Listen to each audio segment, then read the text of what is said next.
오늘 계속해서 고린도 후서 말씀을 우리가 함께 나누겠습니다. 이 고린도 교회에 들어와 가지고 바울을 대적하는 사람들이 전략을 굉장히 잘 짰어요. 무엇을 공략해야 이 바울을 흔들고 그 교회를 어떤 영향력을 끼칠까 전략을 짠 게 사도 바울의 사도성을 흔들어야 되겠다. 사도 바울의 그 사도성을 의심하게 하고 정통성을 흔드는 그런 전략을 세우고 사도 바울의 약한 것을 자꾸 드러내는 거죠. 말이 시원치 않다. 외모가 별로다. 능력이 없지 않냐. 예루살렘에 추천사가 없지 않냐. 이런 쪽으로 계속해서 사도 바울의 약점을 자꾸 공격을 했던 것입니다. 그리고 사도 바울은 이 복음의 진정성을 위해서 고린도 교인들에게 돈을 받지를 않았어요. 그러니까 이 바울의 대적들이 그걸 공격하는 겁니다. 자, 봐라. 얼마나 자신의 자질에 대해서 자신감이 없으면 돈을 요구하지 못하지 않냐. 자기들은 스스로 예루살렘 추천서를 들이밀고 웅변을 토하면서 영향력을 끼치고 고린도 교인들에게 돈을 받거든요. 우리는 그런 자격이 있다는 거예요. 그러나 바울은 얼마나 못났으면 그러지도 못하지 않냐. 그렇게 공격을 했어요. 그리고 바울이 또 돈을 받지 않는 것은 그만큼 너희들을 사랑하지 않기 때문이다. 이런 식으로 바울을 왜곡하게 하고 폄훼하게 하는, 그래서 바울을 공격을 하는 것이죠. 그런데 이 대적들의 전략이 제대로 먹혀 들어가는 거예요. 그러니까 바울이 외면할 수가 없는 상황이 될 정도로 굉장히 이 문제가 심각하게 고린도 교회에 영향을 미치게 된 겁니다. 그러니까 사도 바울이 생각할 때 스스로 자랑한다라는 건 이게 어리석은 건데, 그런데 스스로 어리석더라도 자랑하지 않으면 안 될 그런 악화된 상황이 고린도 교회에 생겨나게 되는 것입니다.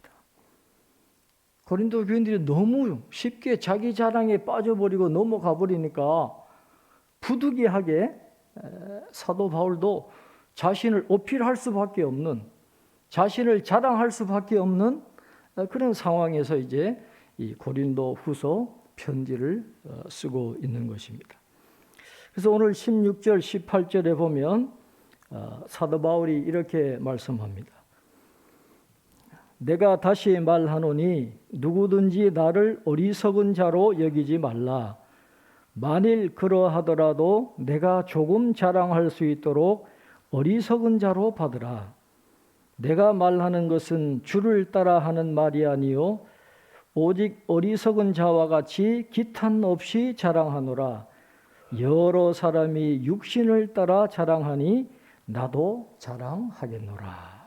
그렇게 말씀합니다. 지금 이 사도 바울이 살던 당시에 이 그리스 로마 시대 사람들은 죽음 이후에 내세에서 상을 받고 영광을 받는다 하는 그런 소망이 없었습니다. 이 내세에 대한 그런 개념이 없이 현세가 중요하다라고 생각했어요. 이 세상에서 업적을 내고 그것을 자랑하는 것이 그들에게는 관례였습니다. 그래서 황제들이나 또 군인들이나 자기의 업적을 자랑해야만 됐고, 그것을 또 기념비나 이런 건축물에 다 새기는 것이 당시의 관례였습니다. 이 황제들이나 군인들이 자기의 업적을 기념비나 건축물에 새겨놓은 내용을 쭉 살펴보면 대체로 이런 거예요. 나는 이런 공직을 거쳤다. 나는 이런저런 속주의 총독이었다. 나는 굉장한 검투사 경련에 자금을 댔다. 나는 집정관으로 선출되었다. 나는 극장을 지었다. 나는 군대를 지휘했다. 나는 전투에 참전해서 승리했다. 나는 메달을 땄다. 다 자기 자랑이잖아요. 이런 업적들, 내세에 대한 소망이 없기 때문에 현세의 업적을 내야 되고 그걸 자랑하는 것을 굉장히 합당하고 떳떳하게 생각했기 때문에 다 이런 업적을 자랑했던 것이 그 당시에 시대적인 상황이었어요. 그것이 문화적인 배경입니다. 유대인들도 마찬가지로 바리새인들도 자신의 종교적인 업적을 막 자랑하고 그랬기 때문에 유대인이나 그리스 로마 시대 사람이나 다 자기 자랑하는데 익숙해져 있던 그런 시대였습니다. 그런 관습에 따라서 이 바울의 대적들이 막 자기 자랑을 하고 자신의 업적을 드러내고 고린도 교회 교인들에 대한 권리를 막 주장하고 하니까 이 고린도 교인들이 거기에 쉽게 넘어가 버리고 말았던 것입니다. 사도 바울은 그들을 주님의 신부로 주님께 중매했던 이 교회를 세웠던 아버지 같은 그런 목회자였고 사도였는데 그 바울을 폄하하고 바울에게서 돌아서고 바울을 대적하고 심지어는 주님과 멀리 떨어지는 잘못을 고린도 교인들이 범하게 되었던 것입니다. 그래서 바울이 어리석은 일인 줄 알지만 스스로 자랑하겠다 하는 이 말은 이 바울의 대적자들의 자랑에 쉽게 유혹되고 넘어가 버리는 고린도 교인들의 상황을 이해할 때 우리가 제대로 그 맥락을 이해를 할 수가 있는 것입니다. 자랑하면서 사도 바울은 분명히 이야기합니다. 자신의 자랑이 주를 따라하는 말이 아니다 그랬어요. 주를 따라하는 자랑이 아니다 그랬습니다. 주님을 따라 행한다면 바울에게는 자랑할 게 아무것도 없어요. 모든 것이 다 배설물같이 그렇게 여겨지니까 예수님만 있으면 다른 건 아무것도 자랑할 게 없으니 그렇게 보면 바울은 자랑할 게 아무것도 없었습니다. 그러나 어리석은 자를 기쁘게 용납하는 고린도 교인들이기 때문에 그들의 관심을 얻기 위해서라도 부득이하게 어리석은 자와 같이 자랑하지 않을 수 없으니 나도 자랑하는데 육신을 따라 즉 세상이 자랑하는 방식대로 그들이 자랑하는 것처럼 나도 나를 자랑할 수밖에 없다 하는 그런 하소연을 하면서 자기 자랑을 하고 있는 것입니다.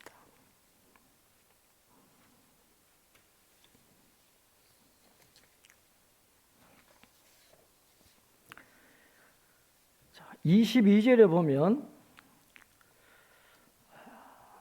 사도 바울은 바울의 대적자들과 전혀 모자랄 것이 없다는 그런 의미에서 자신의 어떤 유대적인 배경을 밝히고 있습니다. 자, 22절에 보면 그들이 히브리인이냐 나도 그러하며 그들이 이스라엘인이냐 나도 그러하며 그들이 아브라함의 후손이냐 나도 그러하며 그랬습니다. 바울의 대적들은 유대인이라는 걸 자랑했어요. 내가 히브리인이다. 나는 이스라엘인이다. 나는 아브라함의 후손이다.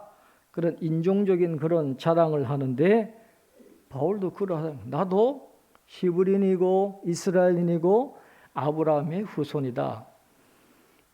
왜 이게 중요하냐 하면 구세주와 구원이 유대인에게서 난다라고 성경이 기록하고 있기 때문에 그래요. 구세주가 어디서 나느냐? 메시아가 어디서 나느냐? 유대인으로 오시는 거예요. 구원이 어디로부터 나오느냐? 유대인으로부터 나오기 때문에 예수님, 메시아의 대리자라고 자처하는 사도가 이방인이다? 이건 치명적인 결함이 있는 거예요. 그래서 사도 바울은 내가 유대인이다. 메시아이신 예수님 유대인의 혈통을 내가 이어받은 유대인이다. 그걸 지금 밝히고 있는 것입니다.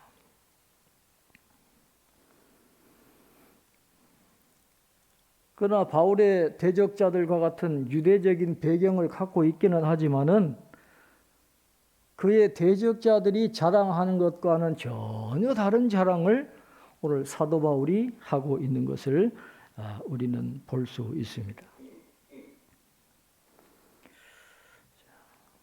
바울의 그 유명한 고난의 리스트, 자신이 사역을 감당하면서 어떤 고난을 당했는지 그 리스트, 바로 23절부터 27절까지 말씀에 쭉 기록이 되어져 있습니다. 이 바울의 대적자들은 자신들을 지극히 큰 사도들이라 그렇게 자랑했어요. 스스로 우리는 큰 사도들이다 그렇게 자랑합니다. 영어 성경을 보면 슈퍼 어파스터즈라고 그랬어요. 슈퍼맨이라고, 슈퍼맨. 우리는 슈퍼맨 같은 그런 사도다 그렇게 자랑을 합니다. 아마도 어떤 큰 계시를 봤던 것 같아요. 평범한 사람들이 볼 수 없는 큰 계시를 보았던 것 같고, 어떤 평범한 사람들이 할 수 없는 놀라운 일, 능력을 아마 행한 것 같아요. 그리고 예루살렘에 추천서도 있고 하니까 우리는 슈퍼 사도다, 지극히 큰 사도다, 자신들을 그렇게 자랑했던 것 같습니다. 거기에 비해서 바울은 너무 약하지 않느냐? 하나님의 사도라고 하는 것을 증명할 만한 그런 힘과 능력이 없지 않느냐? 그렇게 바울의 대적들은 주장을 했던 것이죠.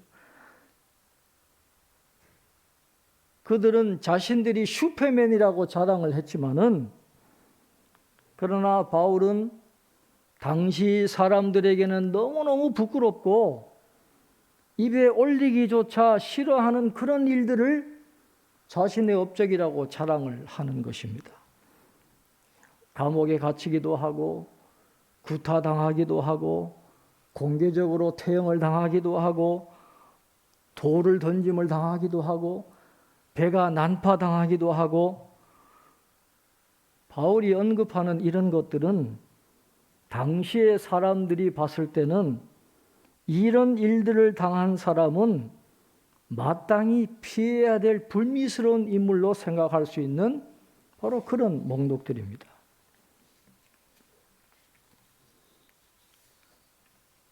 그리고 당시의 사람들은 이런 일을 당한다 그러면 그 사람은 신의 진노를 받은 사람이구나.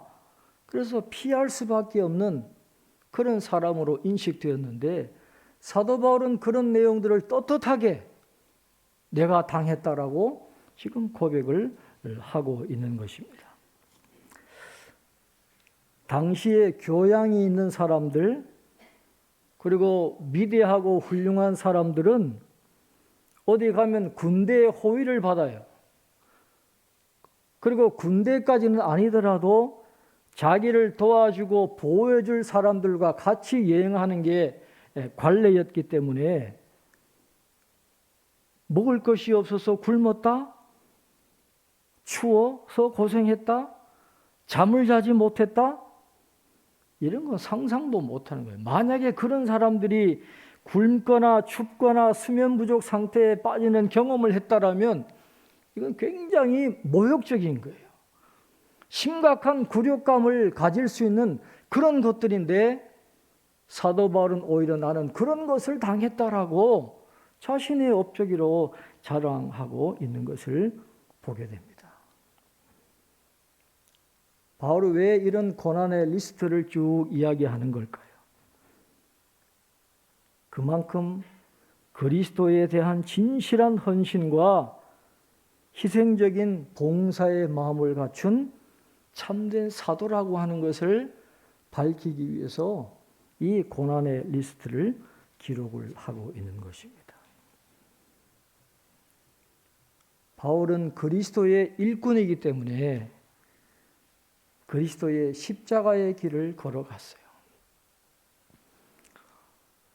바울의 대적들은 자신들이 그리스도의 일꾼이라 그러면서 자기를 자랑하고 고린도 교회 성도들에게 권위를 주장하는 것을 자랑했지만은 바울은 생각하기를 그리스도의 길, 십자가의 길인데 어떻게 그리스도의 일꾼이라고 하는 사람들이 그렇게 할 수 있냐라는 거예요.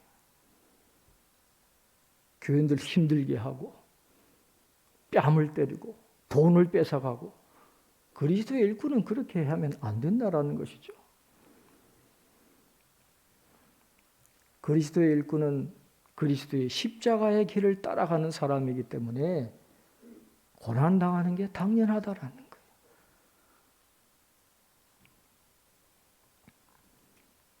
바울은 그런 외적인 고난으로 끝나지 않았어요. 그런 외적인 고난만 당한 것이 아니라 내적인 고난도 당했다라고 고백을 하고 있습니다. 자, 28절, 29절 우리 한번 같이 읽겠습니다. 28절 말씀, 29절입니다.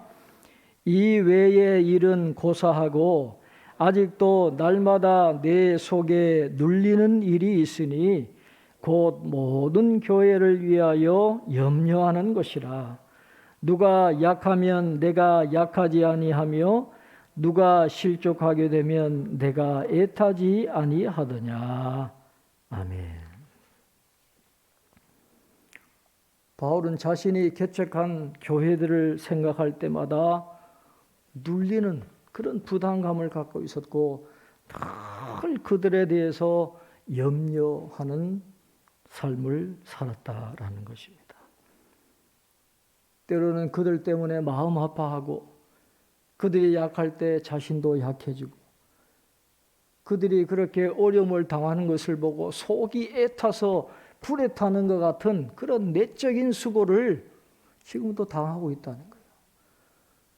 바울은 세상 일 때문에 고민하지 않았어요. 내가 세상에서 성공하지 못하고 못났다라고 고민하지 않고 그것 때문에 염려한 것이 아니라 오직 교회, 그 교인들을 생각하면서 애타하는 참된 사도의 모습을 우리에게 보여주고 있습니다. 바울 사도는 여러 면에서 그리스도의 길을 따라가는 참된 사도의 모습을 우리에게 보여주고 있습니다. 그러면서 자기는 약함을 자랑하겠다 그랬어요. 오늘 30절입니다. 30절에 이렇게 말씀합니다. 내가 부득불 자랑할진대 내가 약한 것을 자랑하리라. 약한 것을 자랑하겠다 그랬습니다. 바울은 이 고린도 전서와 고린도 후서를 보내면서 제일 걱정한 것이 뭐냐 하면 고린도 교인들이 세상의 문화를 너무 쫓아가는 걸 걱정을 했어요. 기독교적인 가치관을 갖고 살아가야 되는데 그 교회가 그 주변의 문화와 그 세속적인 가치관에 휘둘리고 문화에 빠져버리는 그 위험에 처해 있음을 늘 걱정을 했던 것입니다. 바울이 자리를 비운 사이에 들어왔던 그 바울의 대적자들은 정확하게 그 길로 고린도 교인들을 이끌어 갔어요. 세상적으로 자랑하고 성공을 꿈꾸게 하고 능력을 꿈꾸게 하고 정확하게 바울이 걱정하는 그 방향으로 고린도 교인들을 이끌어 가고 있었던 것입니다.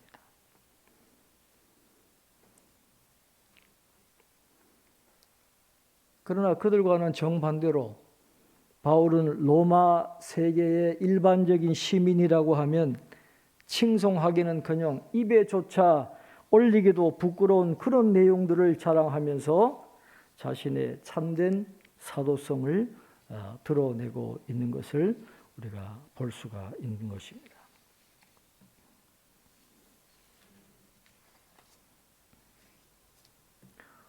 오늘 이 말씀을 읽으면서 우리는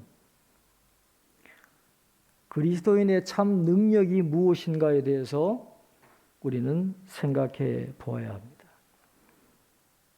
옛날이나 오늘이나 이 세상은 능력을 생각할 때 외면적이고 물리적인 힘과 영향력을 능력이라고 생각을 합니다. 그런 관점에서 보면 우리 그리스도인의 능력이라고 하는 것은 약할 뿐인 것입니다. 그들이 우리를 볼 때 우리는 약한 존재에 불과합니다. 그러나 그리스도인의 능력이 우리 자신에게나 우리가 사용하는 수단에 있지 않고 예수 그리스도께 있기 때문에 우리의 약함이 오히려 그리스도의 능력이 나타나는 통로가 되는 것입니다. 그래서 약함을 통한 능력, 이것이 그리스도인의 능력의 핵심 개념이에요. 약함은 그리스도의 능력을 자신 속에 머물게 하는 통로라고 바울은 생각을 했습니다. 그래서 바울의 대적들처럼 세상적인 자랑을 자랑하지 않았어요. 오히려 주님의 능력을 나타내 보이는 질그릇 같은 자신의 약함을 당당하게 자랑하고 있는 그리스도의 길을 따라가는 참된 사도의 모습을 오늘 성경을 통해서 우리에게 보여주고 있습니다. 약함을 자랑했다 그랬어요. 그러면서 바울은 오늘 본문의 마지막으로 다메섹에서의 경험을 이야기를 하는 것입니다. 좀 약간 생뚱맞죠? 약함을 자랑한다 그러면서 왜 갑자기 다메섹 이야기를 하는 걸까? 여기엔 중요한 교훈이 있어요. 이미 사역을 시작할 때부터 그는 죽음을 각오하고 했다는 거예요. 영광을 누리려는 그런 마음으로 사역을 한 게 아니라 이미 사역을 시작할 때부터 죽음을 각오하고 시작을 했다라는 것이죠. 그리고 자신의 자랑은 세상 사람들이 자랑하는 그런 자랑이 아니다라는 것을 밝히기 위해서 오늘 다메섹에서의 이야기를 하고 있는 것입니다. 우리 31절부터 우리 33절까지 우리 한번 같이 읽겠습니다. 31절부터 33절 우리 같이 읽겠습니다. 주 예수의 아버지 영원히 찬송할 하나님이 내가 거짓말 아니하는 것을 아시느니라. 다메섹에서 아레다 왕의 고관이 나를 잡으려고 다메섹 성을 지켰으나 나는 광주리를 타고 들창문으로 성벽을 내려가 그 손에서 벗어났노라. 아멘. 이 아레다 왕, 여기에 나오는 아레다 왕은 이 당시에 나바테아 왕국을 다스리던 사람이었는데 아마 이 아레다 왕이 이 다메섹까지도 아마 통치를 한 것 같아요. 나바테아 왕국뿐만 아니라 이 다메섹까지도 통치를 하면서 그의 고관을 보내가지고 다스리게 했는데 유대인들이 막 사도 바울을 죽이려고 하니까 이 고관이 유대인의 환심을 사기 위해서 성문에서 바울을 잡으려고 계획을 했는데 그것을 알고 들창문으로 밧줄을 타고 성벽을 내려갔다. 그렇게 말씀을 하고 있어요. 바울이 여기서 이야기하는 건 처음부터 생명의 위험이 따르는 사도의 길을 걸어갔지만은 그러나 오늘날까지 하나님은 그 모든 위기에서 건져주셨고 지금까지도 나와 함께하고 계신다라는 그것을 이야기함과 동시에 오늘 사도 바울이 강조하는 용어는 성벽을 내려가라는 용어예요. 성벽을 내려갔다. 이게 사도 바울이 강조하는 겁니다. 당시 로마 군인으로서 가장 영광스러운 무공을 세우는 것이 어떤 것이냐 하면 로마 군인에게 가장 큰 상은 어떤 포위하고 있는 그 도시의 성벽을 가장 먼저 올라가는 사람에게 주는 상, 코로나 무랄리스라는 성벽의 관이라는 상이에요. 성벽을 가장 먼저 올라가는 그 상, 이게 바로 세상이 자랑하는 거잖아요. 상향의 삶을 이야기하는 겁니다. 세속적인 사람들이 추구하는 상향의 삶, 잘 떼야 돼요. 명예와 관직도 있어야 되고 황제도 돼야 되고 집정관도 돼야 되고 돈도 많이 벌어야 되고, 바울의 대적들과 같은 사람들은 올라가는 걸 자랑을 해요. 그러나 바울은 성벽을 내려갔다는 거예요. 하향적인 삶이에요. 세상의 자랑 방식하고는 전혀 다른 것을 자랑하는 예수님이 걸어가신 그 하향의 삶을 자기는 걸어가고 있다 하는 것을 이야기를 하고 있습니다. 바울이 이 이야기를 고린도 교회 성도들에게 하는 이유는, 고린도 교회는 상식적인 문화적 가치를 완전히 뒤집어 생각하는 법을 배워야 한다라고 하는 것입니다. 또한 고린도 교회 교인들은 메시아의 참된 종의 거꾸로 뒤집힌 삶, 그러나 그것이 믿음 안에서 제대로 된 삶임을 그들이 배워야 될 필요가 있었다라고 하는 것입니다.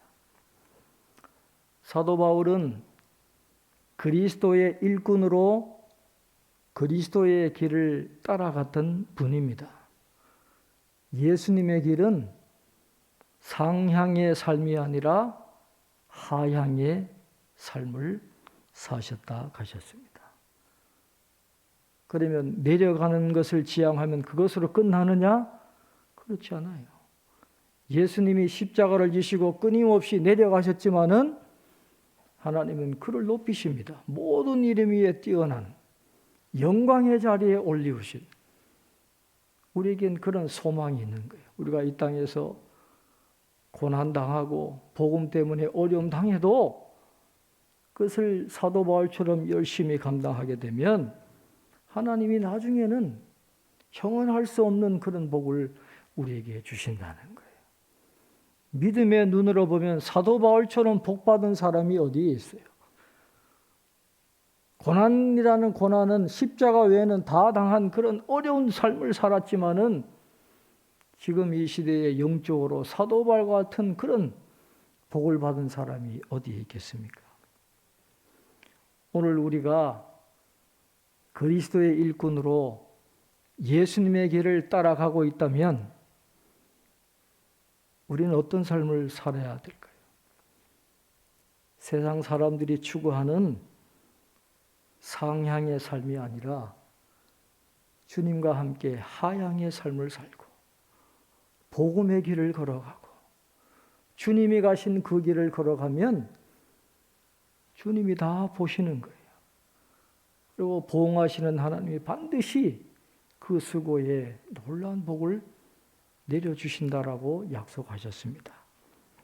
오늘 사도 바울이 고린도 교회에 주셨던 이 귀한 교훈, 이것을 우리 마음속에 잘 새기면서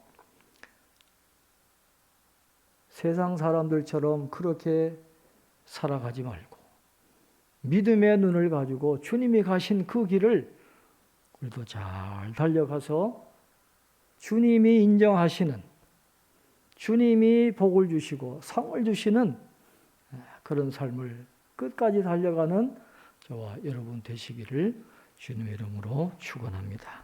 기도하겠습니다. 하나님 아버지, 오늘 하나님 앞에 예배 드리게 하시고 말씀을 듣게 하시니 감사합니다. 하늘의 보좌를 버리시고 이 땅에 아기 예수로 성육신하신 주님을 기다리는 이 대림절 넷째 주일에 하나님의 은혜에 감사하며 예배드리며 또 귀한 말씀을 들었사오니 이 말씀이 오늘 우리의 심령에 잘 박힌 못과 같이 우리의 삶에 영향을 끼치는 생명의 말씀이 되게 도와주시고 사도 바울이 걸어갔던 그 주님의 길, 상향의 삶을 추구하는 것이 아니라 하향의 삶을 추구하면서 주님 걸어가신 그 길, 복음의 길을 함께 걸어가며 하나님이 예비하신 놀라운 복을 소유하며 누리게 되는 저희 모두가 될 수 있도록 축복해 주시옵소서. 수많은 고난 가운데서도 주님은 사도 바울과 함께 하시고 그를 지켜주셨습니다. 오늘 우리 모두에게도 동일한 은혜와 복을 허락하여 주시고 사도 바울이 주님 바라보면서 끝까지 믿음의 길 달려갔던 것처럼 오늘 우리도 성령을 의지하고 주님의 도우심을 인하여 끝까지 믿음의 길을 잘 달려가는 저희들 다 되게 축복해 주시옵소서. 감사하고 예수님의 이름으로 기도하옵나이다. 아멘.